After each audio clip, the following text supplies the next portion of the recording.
Live from the Business Radio X studio inside Renaissance Bank, the bank that specializes in understanding you. It's time for North Fulton Business Radio.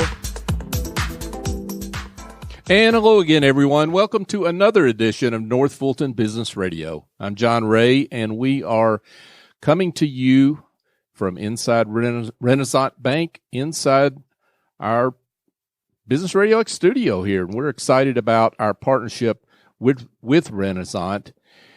Folks, today you are more connected than ever, and whether it's your friends, your family, or your life, Renaissance understands how you bank, offering the mobile banking services you need. Renaissance also knows that sometimes you need to speak to real people with real answers. That's why Renaissance has more than 170 convenient locations throughout the South ready to serve you. For more information, go to renaissancebank.com. Renaissance Bank, understanding you, member FDIC. We turn now to two great guests, and I'm excited about what both of them are going to talk about. Lydia Hilton, she's with Berman Fink Van Horn, and Ron Cole, he's with Shred 415 Alpharetta. We're going to turn to Lydia first. Lydia, how are you? I'm fine. Thank you for having me today. It's good to be here. It's great to have you here. And you've got a very interesting work you're doing at Berman Fink and Van Horn. Tell folks about it. Yes. I am by training a business and bankruptcy litigator.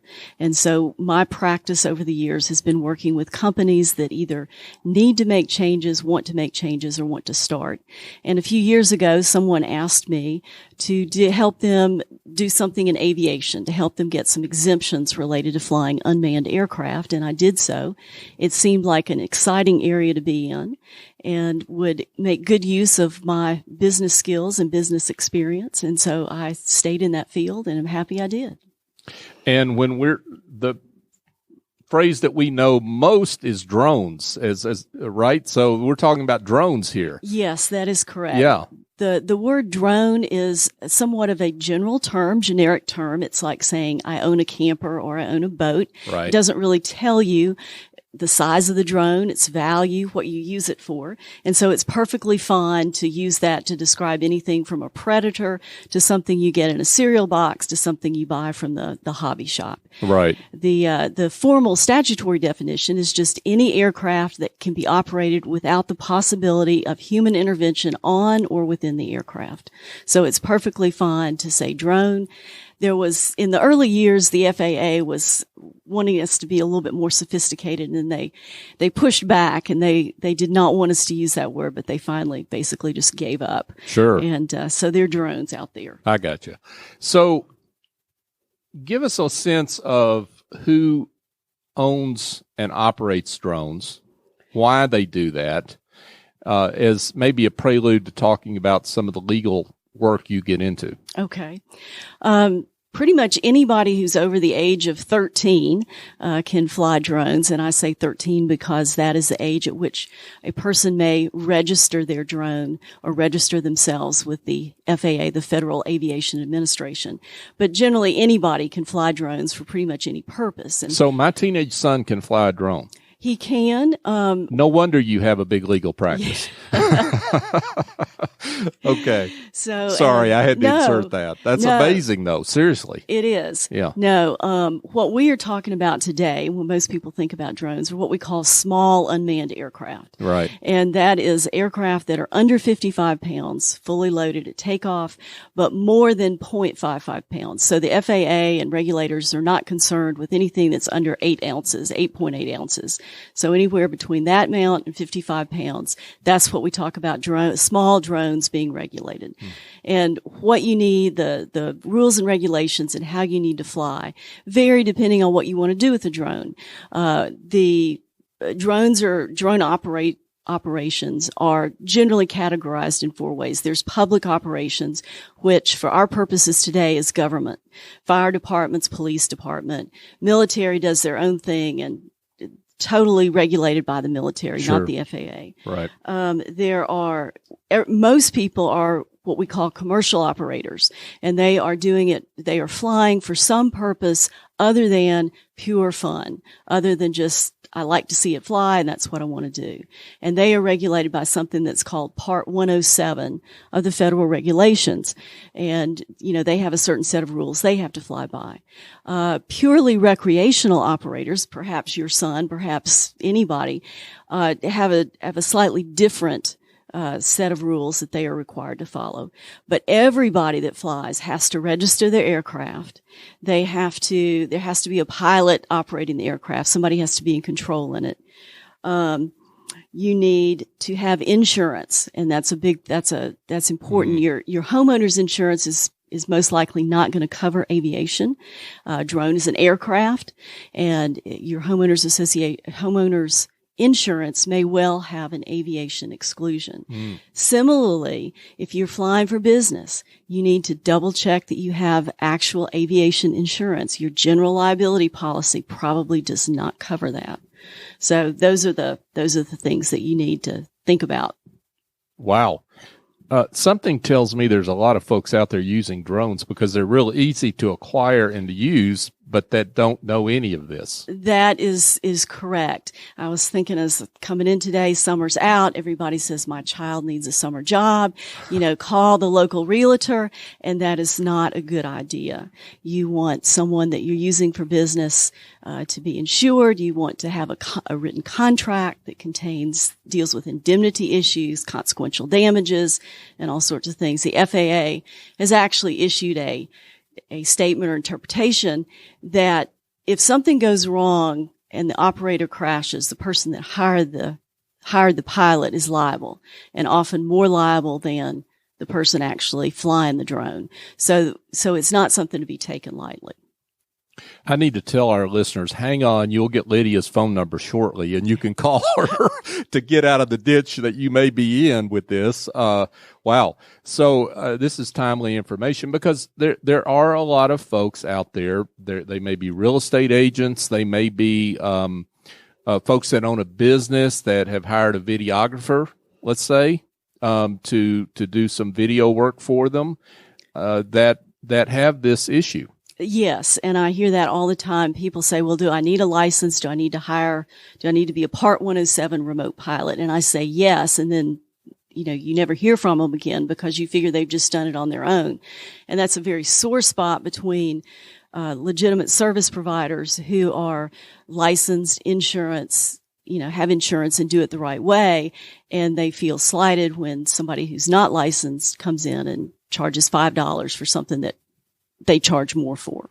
Sure. And I was going to get to that as we speak here with Lydia Hilton. And just a reminder, she's with Berman Fink and Van Horn. So what do I need to – you've scared the devil out of me, shall we say. Okay. So what do I need – if I'm going to hire someone that is going to do some work with a drone for me and my business, what do I need to look for? Well, first thing you want to find out is you want to have a written contract, and it's always a good idea, whether it's your general business attorney or somebody else, to look that over, make sure all the bells and whistles are checked. You want to make sure that the person has a remote pilot's license with what they call a small UAS rating. You want to ask to see it. Don't just take their word for it. You want to find out what their experience has been and what you're doing. You want to find out, have they had any accidents? You want to see their insurance policy, and you want to double check that it's covered for aviation. In your contract, you want to see if you are limited no consequential damages. So if the drone crashes and lets the dog out the gate and the child chases the dog into the street, you don't want to be liable for that. Right. You want to stop that chain early. And as you get more into the details, you want to check out what's your operation strategy, what are your checklists, what kind of airframe are you flying, what kind of sensor do you have attached to the airframe? Sure. Because the airframe ultimately is what we call, is just a data collection device.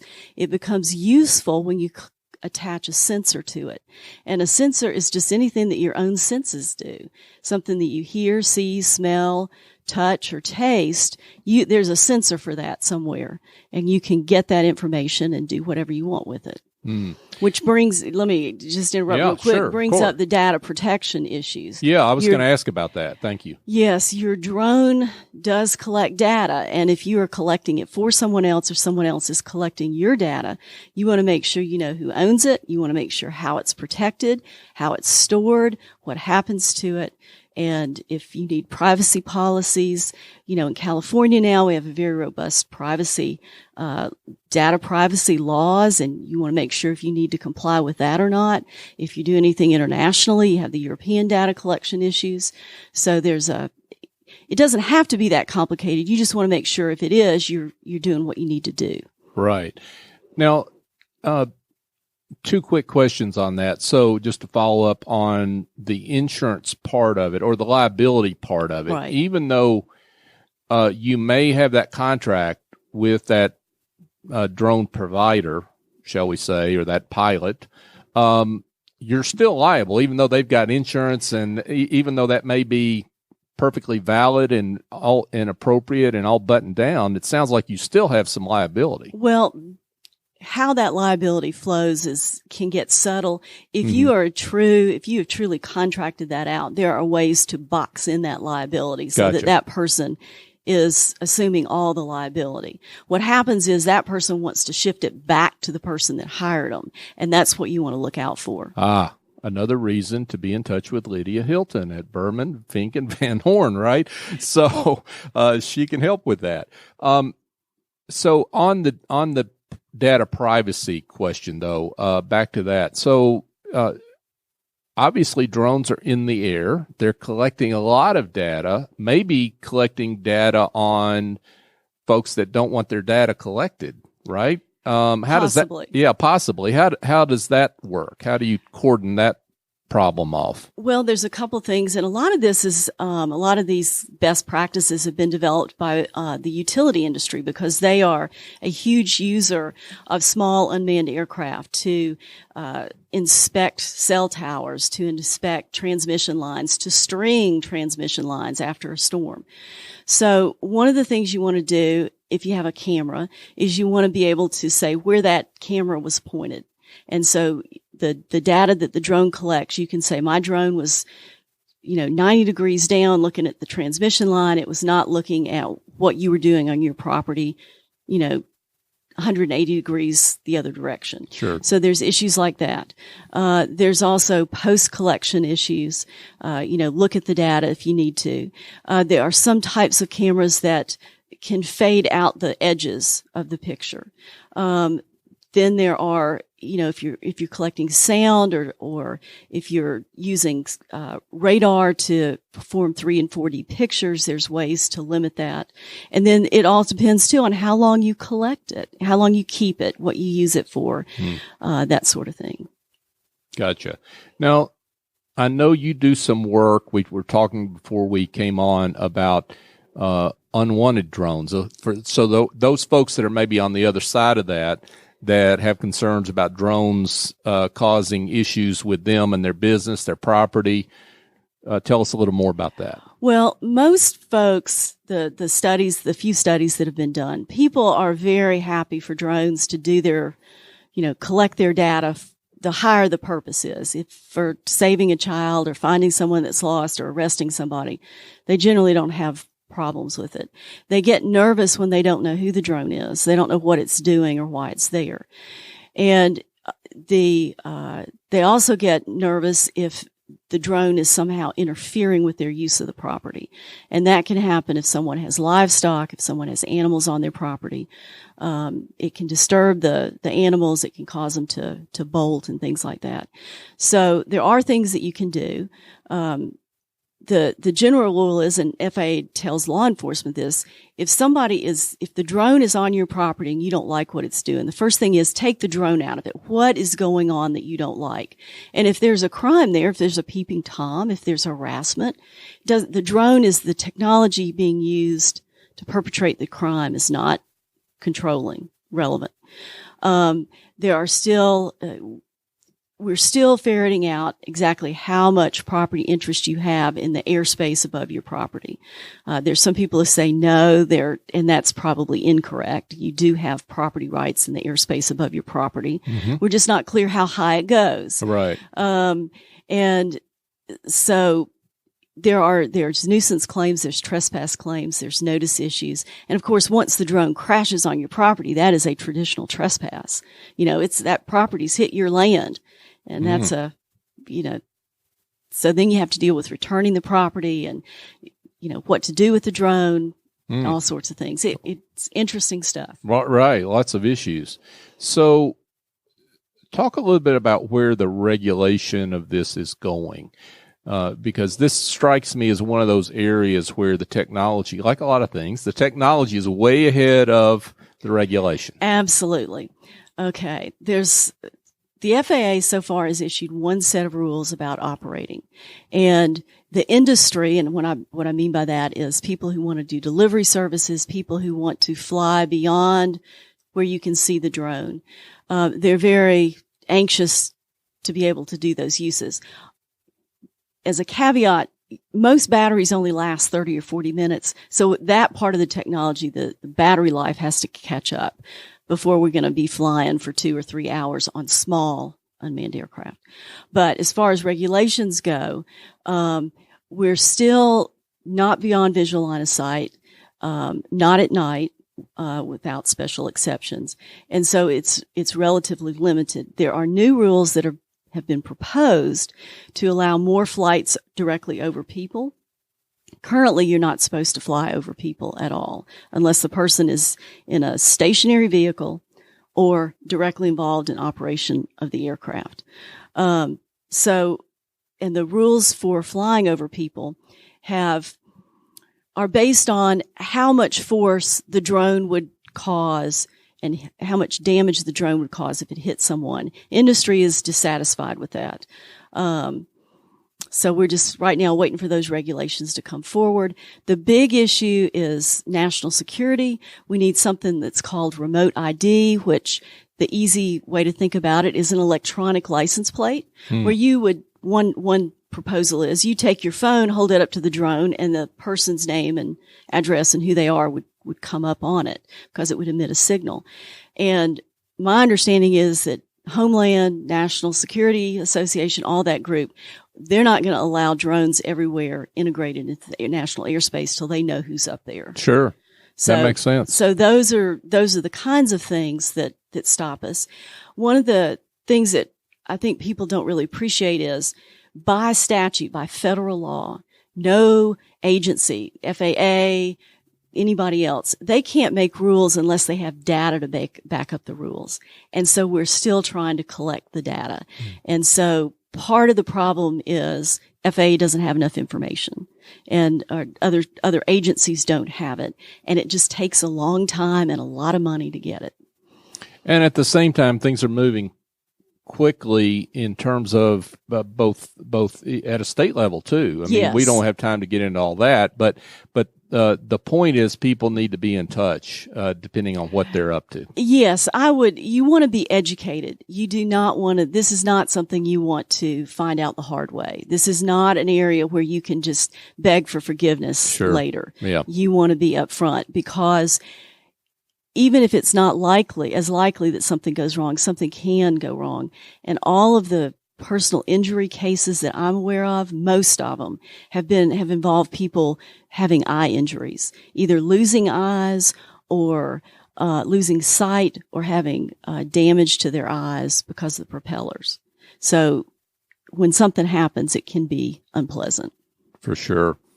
And particularly if you're not properly insured and legally protected. So for those that want more information, need an assessment, need some help, how do they be in touch with you, Lydia? Well, we are Berman Fink Van Horn. We are a business law firm. We are located in the Buckhead Business District of Atlanta. We have a website, bfvlaw.com. My email is lhilton@bfvlaw.com, and all of our contact information is there. We're on LinkedIn and Facebook and Twitter. And we would be happy to help you not only with drones, but any other business issues you might have. Outstanding. Lydia Hilton with Berman, Fink, and Van Horn. Thanks for being with us. Thank you. Folks, if you need help curing the headaches of administrative tasks, bookkeeping, marketing, or presentations, well, go engage a smart and reliable office angel. They've got the answers. They're not a temp agency or placement firm. No, Office Angels matches your business support needs with angels who have the talent and experience necessary to help you maintain and grow your business on an ongoing or as-needed basis. Your terms, your timeline. They lend a hand when needed and fly off when the job is done. Find out more at officeangels.us or call Chief Executive Angel S.E. Escobedo at 770-442-9246. And now we turn to Ron Cole. Ron's a lot closer to the ground, right? I am a little bit closer to the ground. Okay, I love it. Shred 415 Alpharetta. Ron, thanks for being with us. Hey, thanks so much for having me, John. It's been a pleasure getting to know you and a pleasure being here today to talk about Shred 415. Okay, well, for those that don't know about Shred 415, and there's a lot around here that don't know because you're about to bring it to Alpharetta, so tell everybody about that. That's right. So my wife, Melissa, and I are the franchise owners of Shred 415 Alpharetta. And Shred 415 is a group fitness studio focused on HIIT workouts. And for those listening, if you don't know what HIIT means, it's high intensity interval training. And so we focus on motivational HIIT workouts, community connection, and giving back through our Shred Gives philanthropic side of our business. And we are thrilled to be bringing this brand and this fitness experience to the Alpharetta market. Okay, now that sounds great. Now the question I always am interested in, just from a business perspective, right? There are a lot of different franchises, a lot of different businesses, and drilling down a little further, a lot of different fitness concepts you could have gotten involved in. Mm-hmm. Why Shred 415? So it's a real great question. I mean, it was interesting. We lived in St. Louis and we've always been active people. And while we've moved all over the country as a family, we've moved 9 times as a family, John Ray. And so we've been everywhere and we've always been active. I played basketball into college. My wife played sports when she was in school. And we've always wanted to invest in something for ourselves. And so when we were in St. Louis, I had a dear friend of mine, a great mentor, an awesome businesswoman who, despite all of her successes, really struggled with her fitness. And I saw a transformation in her. And I was working out and Melissa was working out at a different studio. And she kept telling us, Ron, Mel, you got to try Shred. And when I say it's a transformation for her, she lost about 60 to 70 pounds in a year. Wow. And she kept talking about this trainer named Ryan and this great experience at Shred. And I was hesitant because I was loyal to the brand and the studio that I was going to. And so finally, one day, I went over to Shred and I actually wore shirts from the other brand and the other studio that I was going to. Look at you. Oh, yeah. I walked in proud. Like, you guys aren't better than what I'm doing right now. Uh-huh. It took one class. 2 weeks later, I canceled my other membership and I became a shredder. And 250 classes later, between Melissa and myself, we fell in love with the brand. Fitness is always going to be around. So when you think about a business to invest in, people are always going to be working out. They're always going to be working on cardiovascular and working on their strength. And we just fell in love with the brand for a lot of different reasons. And luckily last year, we decided to go all in and move our family to Atlanta. So you're like that dude that had the razor blade, right? He loved it so much he bought the company, right? So you love the workout so much you got involved with the company, right? Yeah, I mean, I knew instantly as soon as I walked into that studio and halfway through the workout that this is what group fitness is supposed to feel like, and I was hooked, and we went all in. Okay, so describe what this experience is all about. I mean, what's a class like? Yeah, no, it is by far the best 60-minute workout I've ever taken. And I've taken and worked out at a lot of different places. And so it is a full 60-minute workout. So Shred 415 stands for 4 15-minute segments.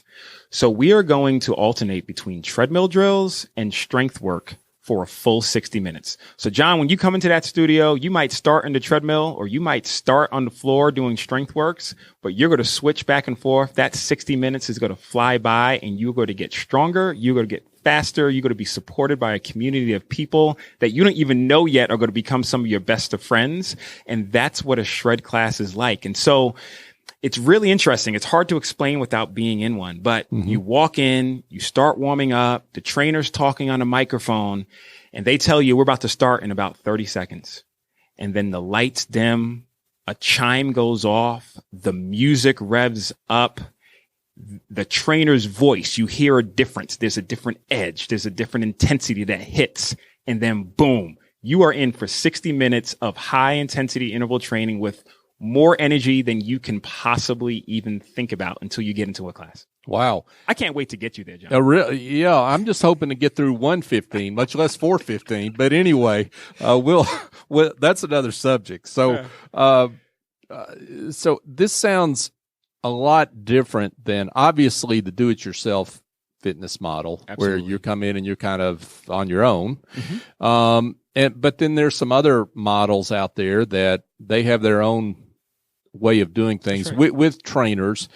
So what's different for Shred 415 versus some of those other concepts? So you're absolutely right. There are a ton of fitness options, and there should be, because everyone's got to find what's right for them. And we don't prescribe that Shred 415 is the best thing for every single person. But for the person who's looking for a specialized group fitness environment, Shred 415 delivers, and we believe it's one of the best at delivering that in the country. And so we specialize in group fitness. There are a lot of different gyms, especially the large ones, who have retrofitted and done some different things to bring more curated boutique fitness experiences to their offering. But this is what we specialize in, and people are flocking towards group fitness studios in the marketplace. We're also obsessed with customer service, and obsessed is a key word. From the minute you walk in to the minute you leave, we are curating a very highly focused guest experience so that when you walk in, because fitness is personal, right? And many people don't necessarily love fitness. They do it because they need to.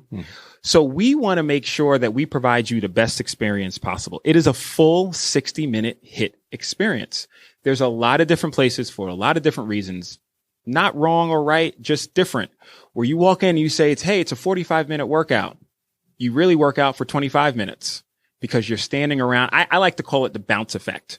You're bouncing around trying to keep your heart rate up because someone's talking to you about what you're about to do, but you're not actually doing anything. We put a clock up on the board. It counts down from 60. All the stretching and cool down is done after that point in time. So you get a full 60-minute workout. All of our trainers are certified. You'd be surprised, John, how hard it is to find certified trainers in the marketplace. I'm sure, yeah. Right? And it doesn't mean that people don't do great stuff, but we really qualify the people that we bring in to curate the experience because our trainers design the workouts and we hold them accountable to having modifications for any situation that anyone would have. And you really need certified trainers to be able to do that. We've got one of the highest end treadmill brands that anyone can have. They're called Woodway treadmills. You'll find them in the weight rooms of NFL teams and basketball teams and colleges. These are not cheap treadmills. These are some of the smoothest, built to last treadmills you can find in the marketplace. And then one thing that we've gotten a lot of really great feedback about, John, is we believe that having a child should not be a barrier to you being able to hit your fitness goals. And so we offer childcare services in our kids lounge, big flat screen TV, coloring books, an area that your child can be there while you're working out in a safe, very, very nice and clean environment so that you can get your 60-minute workout and not feel like you can't work out because you've got a little one at home. And we start watching those kids from 6 weeks, John. So from 6 weeks up to 13 years old, we have services that people can have. And then lastly, full bathrooms, showers, amenities, vanity, toiletries, towel service so that you don't have to bring your own towel when you're working out. We wash the towels. You can take as many as you want when you're working out to do what you have to do. We are all about that customer guest experience, John. And It's awesome. We can't wait for people to experience it. Yeah, that's exciting. Exciting stuff. I can see why you were captivated by that experience. Now, one of the things that I think maybe people that aren't familiar with this kind of experience, maybe they don't understand is what exactly is high intensity interval training? What does that actually mean? For those that haven't been through that, what does that mean? Right. So it's a great question. So high intensity interval training is a combination of cardio and strength work that's done in an interval type of format. And what the interval format does is it really helps with your heart health. Taking your heart rate up and taking your heart rate down and having your body getting used to that actually creates longevity from a cardiovascular perspective. So for instance, a runner, if you talk to a serious runner, one of the best things that runners can do is interval training. Why? Because when you're in that marathon or you're in that half marathon and you hit a hill, at the end of that hill, you want your heart rate to recover, right? You want your heart rate and your body to be able to get back to its steady state fast. And interval training allows you to do that. And the combination of strength and cardio burst or running and then slowing down and then running again really allows you to get into shape in a differentiated way. It allows you to burn more calories. And the interval style also allows you to burn calories for up to 24 hours after one of our workouts. Now, we're speaking with Ron Cole, and Ron is the owner operator, along with his wife Melissa, of Shred 415 Alpharetta. Now, you tell us about your studio. Mm-hmm. We're neighbors. That's right. We're actually. I could hit a golf club. I can hit a golf ball from here, John, and I'm not that great at golf. Yeah, I was about to say I could do that too, but it would be a wedge, not a driver. That's the nice thing. It's something real easy because we literally are neighbors. That's right. We're here in Renaissance Bank on Windward Parkway, and you're right next door at 5215. I think I got that right. Yeah, 5215 Windward Parkway. So what we like to tell people is that if you've ever been to Costco, you've got to drive by Shred to get there. But more importantly, where people start really shaking their heads is we are literally across the street from Nothing Bundt Cakes. Well, there you go. That's right. And Gloria and team are awesome. So when you come out of Nothing Bundt Cakes, you look across the street and you will see me smiling, saying it's time to do some burpees. I love it. That's the reward for a good workout, right? Bunt to burpees. I love We're it. We're going to figure that one out, John. Yeah. Okay. Yeah, I'm going to have to talk to you about that. So, now folks that come into you with different needs, different levels, right? So, not everyone's a fitness nut. Not everyone is. Maybe they're folks that have not been in a fitness class ever. That's right. So how do you work with folks that are at different levels? Absolutely. And so the way that the workouts are designed, it allows anyone with any fitness level to do what's good for them and what they can do to achieve the results that they want. And so some people love to run. I'm a runner. I'm a fast runner. Melissa's a runner, but she doesn't really love running. Right? So we might be on the treadmill next to each other, and I might be at X speed and she might be walking because she'd rather walk that day. But guess what? You can get a great workout walking, and we're going to have you doing some inclines when you're walking and then coming back down and getting your heart rate going up and going down. Again, it's about that cardiovascular health that allows someone who's a sprinter and someone who's a walker to get just as good of a workout. We really tell people to listen to their bodies. Right. So we don't do tracking and some other things, and that's great. And a lot of people have their devices on their wristwatch and everything else. But we really talk to you about listening to your body and doing what you know you can do. Now, we're going to push you beyond that. No doubt, because all of us have a little bit of a mental ceiling that we hit. But we also provide modifications for everything. So I use burpees as an example. There's a lot of ways to do a burpee. So if you watch a Spartan race, and you watch them doing burpees, you would go, I don't ever want to do a burpee again. Okay, now for those that don't know what a burpee is, you need to explain that. Because there's some people that think you do that with a baby. Yeah. There's more than you're talking about something else. Yeah. That's a different type of burpee. Right. So a burpee is one of those moves that people either love it or they hate it. But the bottom line is it's a great full body workout. So what a burpee is you're standing straight up and you can jump down or squat down into a push-up position. Then you can either do a push-up or not do a push-up. And then you pop back up and you usually jump up like you're going to touch the ceiling. or you just raise your arms above your head.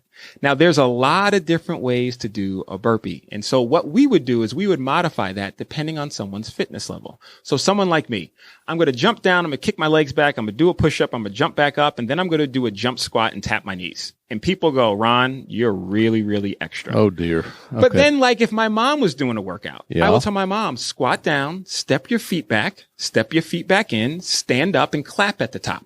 She doesn't have to jump. She doesn't have to do some of the things that might not be good for her body. But guess what? Her heart rate's still going to go up. She's still going to get some cardio, and she's going to be breathing heavy at the end of it. And so that's how we can modify these workouts so that anybody, regardless of fitness level, can come in, get a great workout. And you know what? You're going to be more empowered. You're going to feel stronger. And over the long term, you will get better in all avenues of your fitness. I'm going to be in the class with your mom. That's right. So that sounds better for me. So you're about to open. That's right. And tell everyone what you want them to know as you gear toward your opening.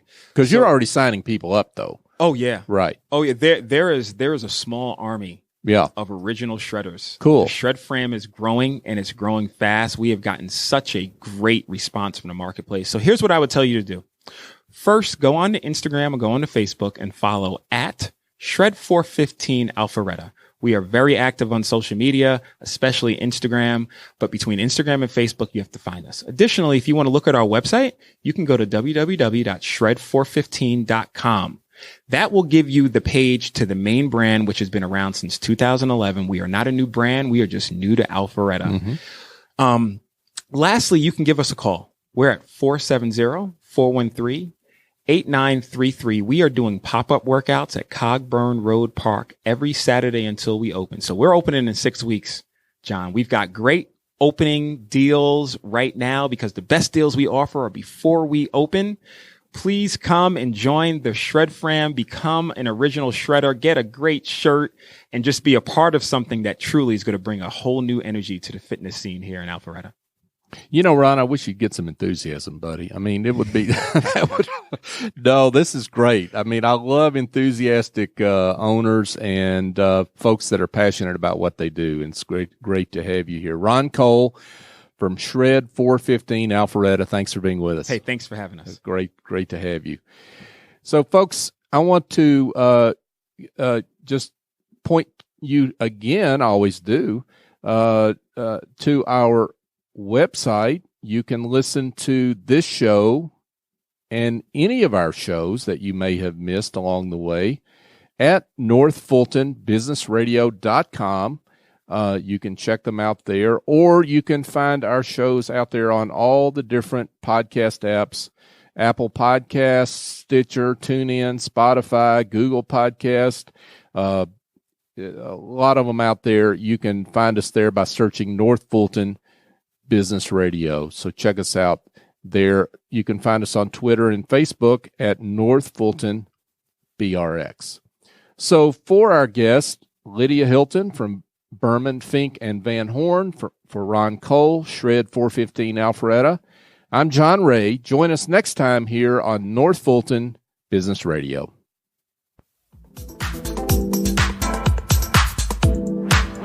Today, you're connected more than ever. Your friends, your family, your life.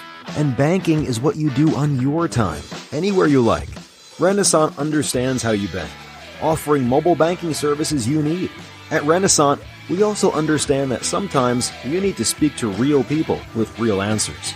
That's why Renaissance has more than 170 convenient locations throughout the South ready to serve you. Renaissance Bank, understanding you. Member FDIC.